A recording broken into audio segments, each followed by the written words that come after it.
কেমন আছো তোমরা? আশা করি তোমরা আল্লাহর রহমতে ভালো আছো। আলহামদুলিল্লাহ, আমিও তোমাদের দোয়া এবং আল্লাহর রহমতে ভালো আছি। আজ আমি তোমাদের সামনে উপস্থিত হয়েছি ইংরেজি গ্রামারের একটি ক্লাস নিয়ে। আর আমার আজকের ক্লাস হচ্ছে কমপ্লিটিং সেন্টেন্স। কমপ্লিটিং সেন্টেন্স নবম এবং দশম শ্রেণীর স্টুডেন্টদের জন্য প্রস্তুত করা। প্রিয় শিক্ষার্থীরা, কমপ্লিটিং সেন্টেন্স কি বা কাকে বলে সেটা তোমাদের জানা আছে নিশ্চয়ই। আসলে কমপ্লিট শব্দের অর্থ হচ্ছে সমাধা করা, সম্পূর্ণ করা, পূরণ করা। অসম্পূর্ণ বাক্যটিকে সম্পূর্ণ করা, এটাই হচ্ছে কি কমপ্লিটিং সেন্টেন্স। আমরা একটা এক্সাম্পল দিই। ইফ ইট রেইনস টুডে, মনে করো বাক্যটা এরকম, ইফ ইট রেইনস টুডে, যদি আজ বৃষ্টি হয়, তাহলে কী হবে? কিছু একটা ঘটনা আমি বলবো সেখানে। যদি আজ বৃষ্টি হয়, আমি বিদ্যালয়ে যাব না। আমি বিদ্যালয়ে যাব না। If it rains today, I shall not go to school. আমি স্কুলে যাব না। তাহলে এই যে আমি বাক্যটা সম্পাদন করলাম, ইফ ইট রেইনস টুডে, এটা দিয়ে বাক্য সম্পাদন হয় না, পরিপূর্ণ হয় না। এই অংশটুকু দেওয়ার পর পুরো বাক্যটা একটা অর্থবোধক রূপ লাভ করেছে। সুতরাং এটাই হচ্ছে কমপ্লিটিং সেন্টেন্স। আবার তুমি যদি লেখো, মনে করো বাক্যটি এরকম আছে, আই নো, এতটুকু দেওয়া আছে, আমি জানি, তোমাকে বাকিটা শেষ করতে হবে। এখন তুমি যদি লেখো আই নো হিম, এটাও কিন্তু বাক্য শেষ হয়, কিন্তু এটা কমপ্লিটিং সেন্টেন্স হবে না। আই নো হিম, আমি তাকে চিনি, আমি একটা ওয়ার্ড দিয়ে কিন্তু বাক্যটা শেষ করে ফেলেছি, কিন্তু এটা বাক্য হয় নাই। আবার দেখো, যদি আমি লিখি আই নো, এই বাক্যটা আমি আবার শেষ করব, I know his name. I know his name, আমি তার নাম জানি। এখন কিন্তু এটাকে কমপ্লিটিং সেন্টেন্স বলা যাবে। কমপ্লিটিং সেন্টেন্সের প্রধান বিষয় হচ্ছে তুমি একটি শব্দ দিয়ে বাক্যটা শেষ করতে পারবে না। একটি ওয়ার্ড দিয়ে যদি সম্পাদন করো, তাহলে সেটা কমপ্লিটিং হবে না।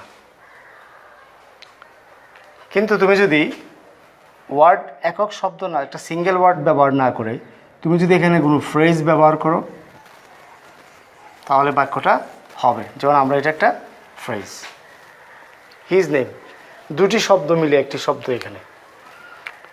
এই ক্ষেত্রে এটাকে কমপ্লিটিং সেন্টেন্স বলা যাবে, কিন্তু উপরেরটাকে বলা যাবে না। তাহলে কমপ্লিটিং সেন্টেন্স মানে হচ্ছে অসম্পূর্ণ বাক্যটাকে কী করা? সম্পূর্ণ করা। অর্থাৎ একটা অসম্পূর্ণ বাক্য রয়েছে, আমি সেই বাক্যটাকে সম্পূর্ণ করব, সমাপ্ত করব। বিফোর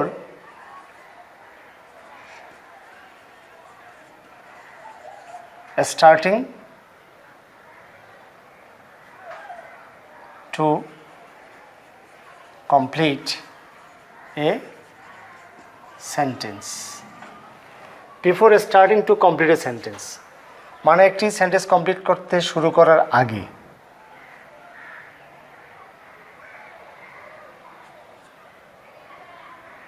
কি করতে হবে?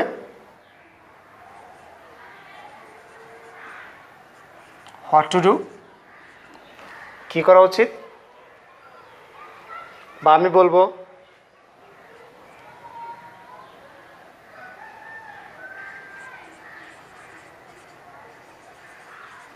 do you need any skill?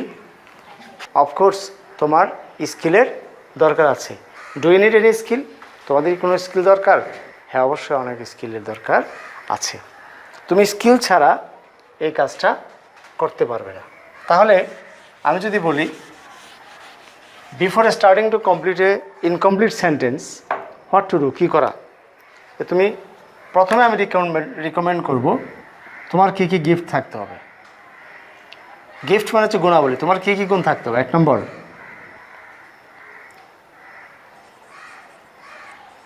Sentence meaning, তুমি সব বাক্যের অর্থ জানো। You are able to think freely. That means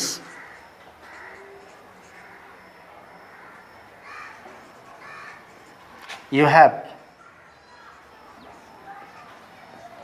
creativity, তোমার সৃজনশীলতা রয়েছে। সেন্টেন্স মিনিংটা তোমার জানতে হবে বাধ্যতামূলক।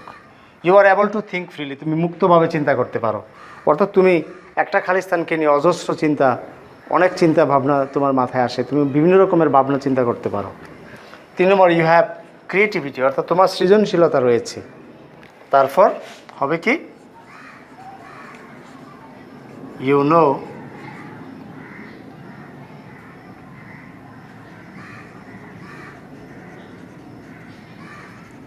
গ্রামাটিক্যাল রুলস, তুমি গ্রামাটিক্যাল রুলসগুলি জানো। অর্থাৎ এই শূন্যস্থানটা পূরণ করার জন্য, এই যে খালি জায়গাটা আছে এটা পূরণ করার জন্য তোমার কিছু গ্রামাটিক্যাল রুল জানতে হবে। যদি তুমি গ্রামাটিক্যাল রুল জানো, যদি তোমার ক্রিয়েটিভিটি থাকে, যদি তুমি মুক্ত চিন্তা করতে পারো, অর্থাৎ তুমি যদি বাক্যের অর্থ বুঝতে পারো, তাহলেই তুমি কী করতে পারবে, কমপ্লিটিং সেন্টেন্সটাকে সুন্দরভাবে সম্পাদন করতে পারবে। তাহলে কমপ্লিটিং সেন্টেন্সের জন্য কিন্তু এই জিনিসগুলো জরুরি।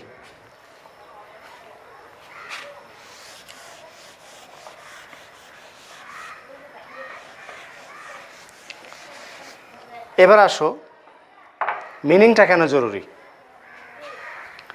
আমরা যদি বলি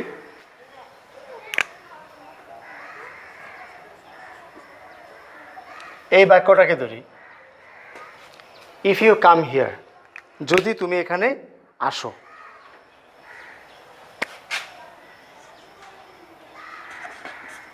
যদি তুমি এখানে আসো, ইফ ইউ কাম হিয়ার, এই অংশটা অর্থ হচ্ছে যদি তুমি এখানে আসো। তাহলে কি হবে, আমি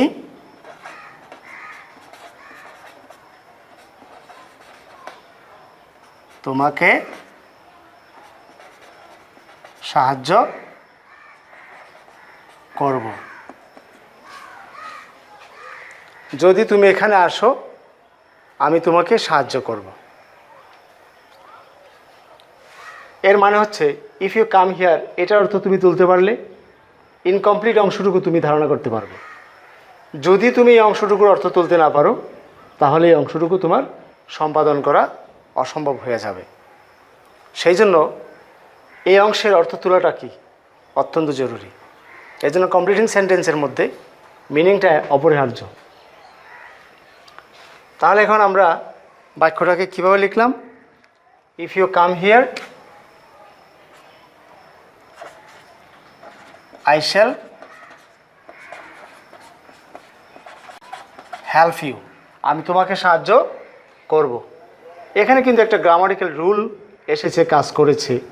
ইংরেজি গ্রামারে এটাকে বলা হয় first conditional.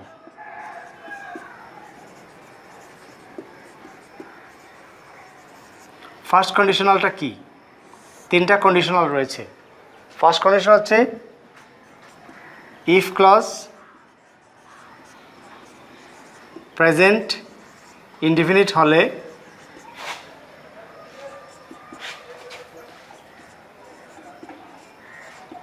Principal clause, future indefinite হবে।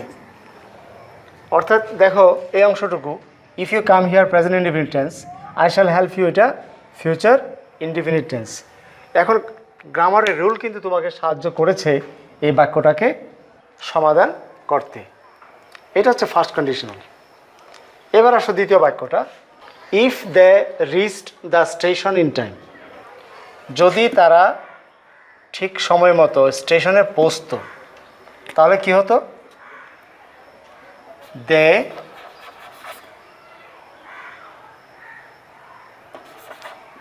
they could catch the train. তারা ট্রেনটি ধরতে পারত। If they reached the station in time, they could catch the train. তারা ট্রেনটাকে ধরতে পারত। তাহলে কি হলো এটা? এটা কোন কন্ডিশন হলো? এটা হচ্ছে সেকেন্ড কন্ডিশন।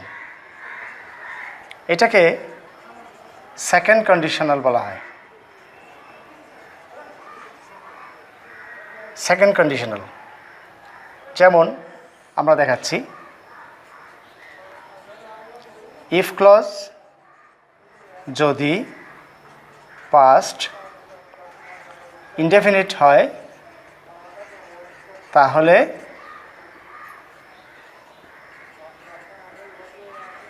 প্রিন্সিপাল ক্লজটি তে subject plus could, would, might plus verb one অর্থাৎ ভার্বের বেস ফর্ম বসবে প্লাস এক্সটেনশন, এইভাবে হবে। তাহলে আমরা দেখলাম ইফ ক্লজটা ফার্স্ট ইনডিফিনিট। ইফ ক্লজটি ফার্স্ট ইনডিফিনিট, এই যে রিচড। এই জন্যই এই অংশটাতে সাবজেক্ট দেয় plus could plus base form of verb. They could catch the train, তারা ট্রেনটি ধরতে পারত। এইটা হলো তোমার সেকেন্ড কন্ডিশন। তাহলে ইফ ক্লজটা যদি ফার্স্ট ইনডিফিনিট হয় তাহলে প্রিন্সিপাল ক্লজটিতে কী বসবে? সাবজেক্টের পর কুড, উড অথবা মাইট বসবে প্লাস ভার্বের প্রেজেন্ট ফর্ম বসবে, এরপরে বর্ধিত অংশটুকু দিবে, বাক্যটা সমাপ্ত হয়ে যাবে। এরপরটা দেখো, 3 নম্বরটা দেখো, if I had gone there then I could have told him the matter. এটাকে পারফেক্ট কন্ডিশনাল বা থার্ড কন্ডিশন বলা হয়।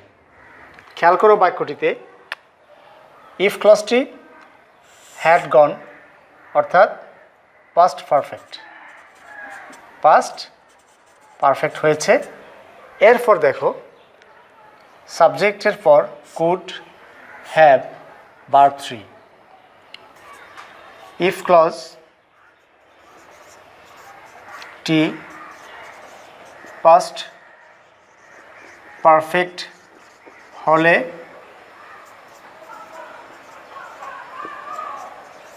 প্রিন্সিপাল ক্লজ কী হবে?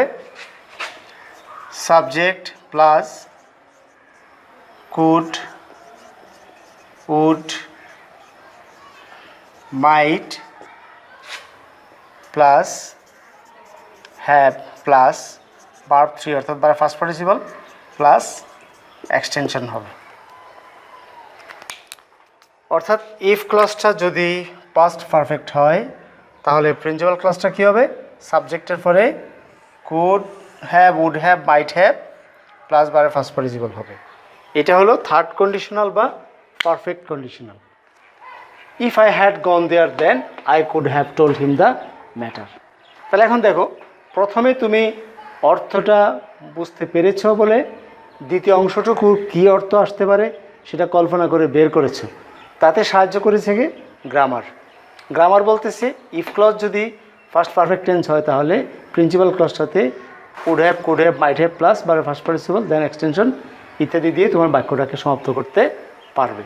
তাহলে এখানে এই তিনটি 1, 2, 3 এই তিনটা একটা প্যাটার্নের মধ্যে পড়বে। এটা হচ্ছে একটা প্যাটার্ন।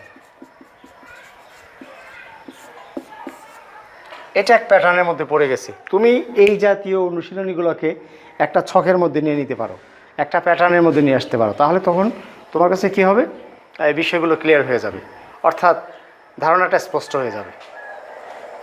এবার আসো আমরা পরের শূন্যস্থানে যাই। Work fast last, work fast last,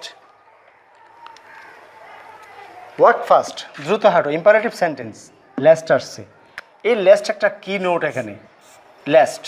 এই লাস্টের পরে কী হবে, তোমাকে কী করতে হবে, সাবজেক্ট বসাইতে হবে। যেহেতু এখানে ইম্পারেটিভ সেন্টেন্স, দ্যাট মিনস লাস্টের পর এখানে করতে হবে কি, সেকেন্ড পারসন ইউ। এবং লাস্ট যদি থাকে, গ্রামারিয়ানরা বলতেছে সাবজেক্টের পর তুমি শুড বসাবে। ওয়ার্ক ফার্স্ট হাঁটো, লাস্ট পাচ্ছে না, you should miss the train, miss the class, miss the meeting etcetera. তুমি যেটা অর্থবোধক মনে করো সেটা বসাবে।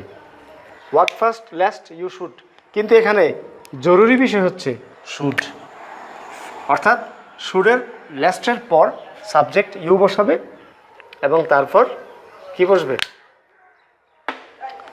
তোমার শুড বসতে হবে। শুড হচ্ছে বাধ্যতামূলক।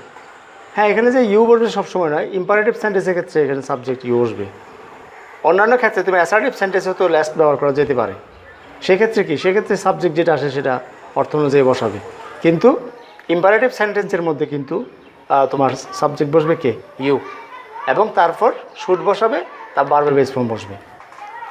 রিড অ্যাটেন্টিভলি লাস্ট, মনোযোগের সাথে অধ্যয়ন করো। রিড অ্যাটেন্টিভলি, লাস্ট পাচ্ছে না, ইউ শুড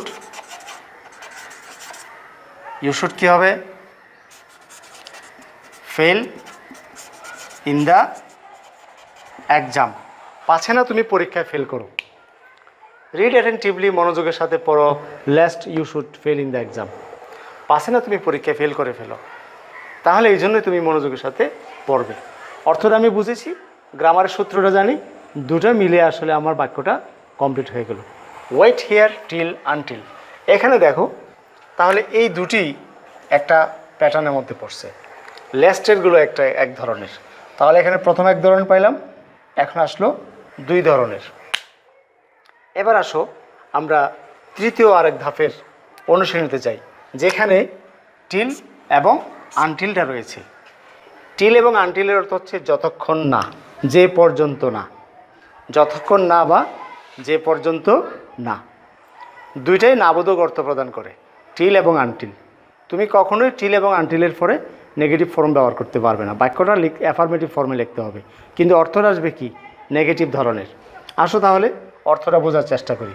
ওয়াইট হেয়ার, এখানে অপেক্ষা করো, till I come back, till I come back, অর্থাৎ কি, এখানে অপেক্ষা করো আমি না ফিরে আসা পর্যন্ত, till I come back.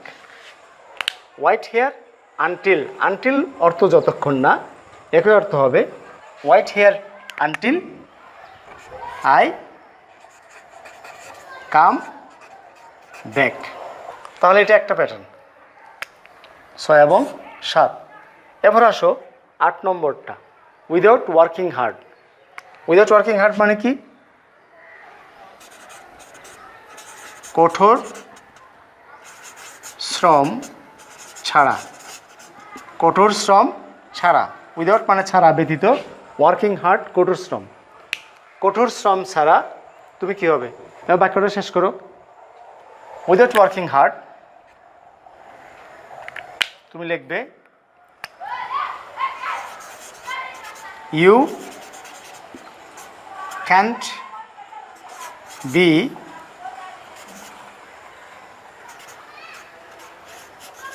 Successful, অথবা ইউ ক্যান নট, অথবা কী হবে,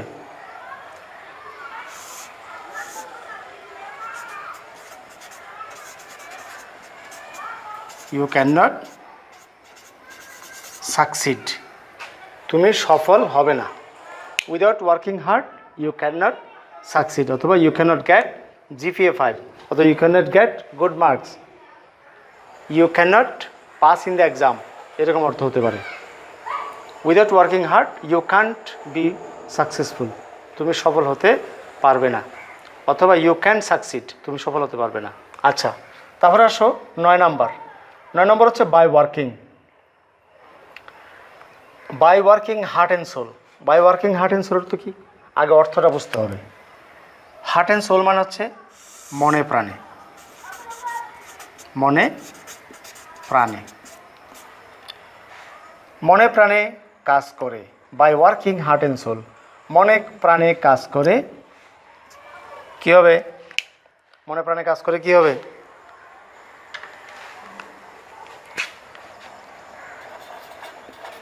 You can get good result. You can get good result. মনে প্রাণে কাজ করে তুমি ভালো রেজাল্ট পেতে পারো। অথবা you can shine in life. You can shine in life. You can shine in life.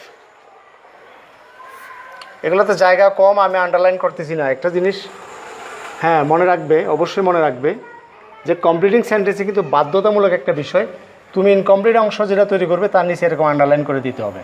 Underline করে না দিলে কিন্তু এটা ভুল হবে। ভুল মানে বাক্য ভুল হবে না, কিন্তু সিস্টেমেটিক্যালি ভুল হবে।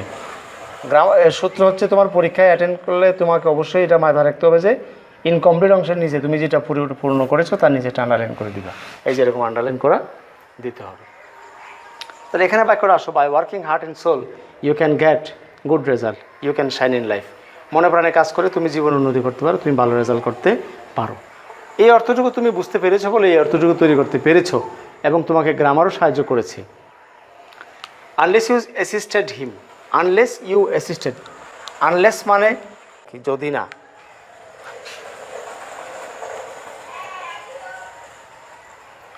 আনলেস যদি না তুমি তাকে সাহায্য করতে, সহযোগিতা করতে। আনলেস ইউ অ্যাসিস্টেড হিম, যদি না তুমি তাকে সহযোগিতা করতে, তুমি তাকে সহযোগিতা না করলে কী হতো? He could not pass in the exam, সে পরীক্ষায় পাস করতে পারতো না। Unless you assisted him he could not pass in the exam, যদি না তুমি তাকে সাহায্য করতে সে পরীক্ষা পাস করতে পারতো না। তাহলে এখানে খেয়াল করো, আমরা 10টা অনুশীলনী করলাম। এই 10টা অনুশীলনীতে কয়েকটা ভাগে আমরা ভাগ করে করেছি কাজটুকু। ধরো উইদাউট এবং বাই, এই যে দুইটা প্রিপোজিশন প্লাস জিরান্ড, এটা দিয়ে বাক্যটা আরম্ভ হয়েছে। Without working hard you can't be successful. By working heart and soul you can get good result, you can shine in life. আরেকটা হচ্ছে আনলেস। তাহলে এখানে আমরা এটা এক গুচ্ছ, এটা এক গুচ্ছ, এটা এক গুচ্ছ, এটা এক গুচ্ছ, এটা একটা গুচ্ছ। এভাবে তুমি যখন প্র্যাকটিস করার সময় গুচ্ছ আকারে, অর্থাৎ এগুলোকে তুমি আলাদা আলাদা করে একটা গ্রুপিং করে শিখবে, তখন সেটা মনে থাকবে। তখন তুমি একটা আরেকটা তোমাকে সহযোগিতা করবে মনে করিয়ে দেওয়ার জন্য। যে আজকে আমরা ক্লাসে 3টা জিনিস জেনেছি। একটা হচ্ছে কি কন্ডিশনাল, 3টি সম্বন্ধে অবগত হইলাম যে কন্ডিশনাল রয়েছে 3টি, first condition, second condition, third condition. First condition, second condition, third conditional. কন্ডিশনালগুলো থেকে 3টি পার্ট করা। ফার্স্ট কন্ডিশনের মধ্যে বলা আছে ইফ ক্লজ যদি প্রেজেন্ট ইনডিফিনিট হয় প্রিন্সিপাল ক্লজটি ফিউচার ইউনিট হবে।